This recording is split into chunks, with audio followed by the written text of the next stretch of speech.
This podcast is brought to you by DreamEnglish.com and the Dream English Kids YouTube channel.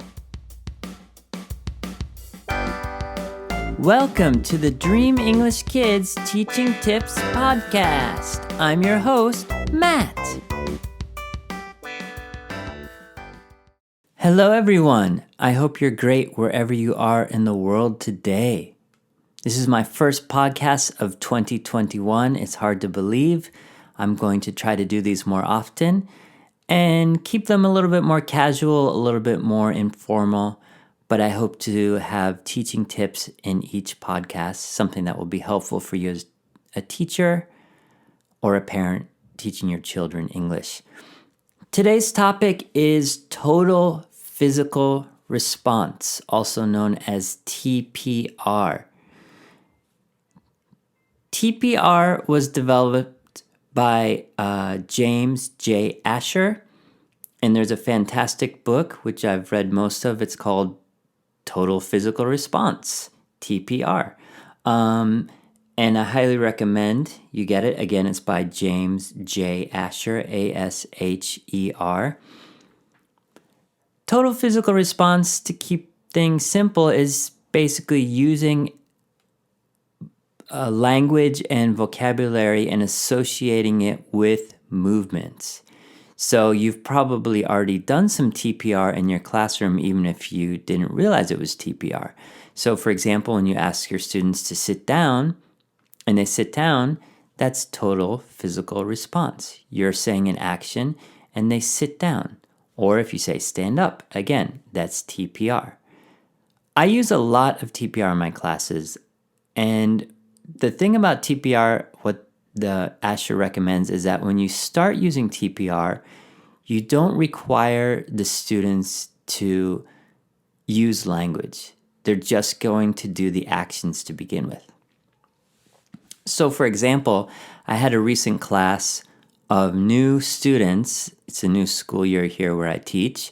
And I had a recent class of new students, 3 years old, I think. They're about 3 and maybe some 4-year-olds in there. They never had an English class before, so I started the class out with TPR.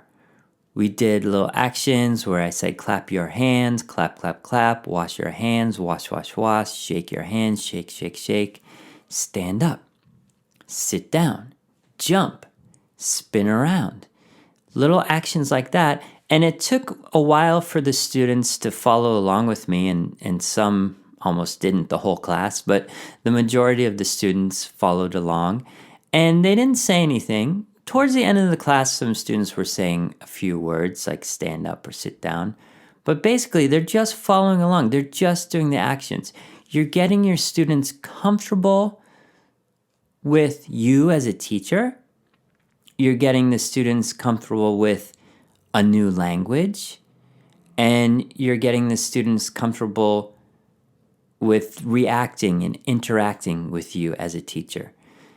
So that's kind of the very simple breakdown of TPR. And I've also used it in my classes. For example, we had a time with the elementary school students, a little bit older, where after we do some warm-up activities, maybe a game, I had asked the students to stand up. And some other popular TPR exercises are things like asking your students to go touch the door, touch the window, point at the table, walk to the table, touch the table, and even touch your nose, touch your head. All of these things are beginning basic TPR.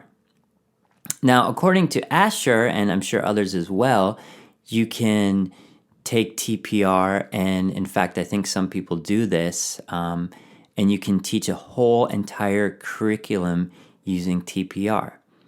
Once the students become comfortable, so for example, with my elementary school students, I would ask them, after I gave some directions, point at the wall, touch the wall, walk to the wall, I would ask them to give directions to the class. And the ones that felt comfortable would. So one student would say, point at the whiteboard, walk to the whiteboard, touch the whiteboard. Just little actions like that, and everybody in the class would follow along. And as the students get more advanced, you could add more complex vocabulary. For example, walk slowly to the whiteboard. Touch the whiteboard with 2 hands. Something like that. Or you could ask a student, pick up a piece of paper and hand it to Sally. Some more actions. You can really be creative with TPR. It's just a way of, I shouldn't say it's just, but it is a way of associating vocabulary with actions. Now that's a very simple breakdown of TPR. I think if you really want to learn more about it, it's fascinating. It's a great way to teach children English. And at least if you don't have your whole class using TPR, the whole class period, you can have a time in your class period where you're using some TPR.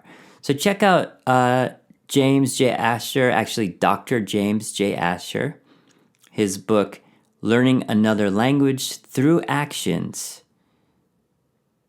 Total Physical Response. I hope this was helpful.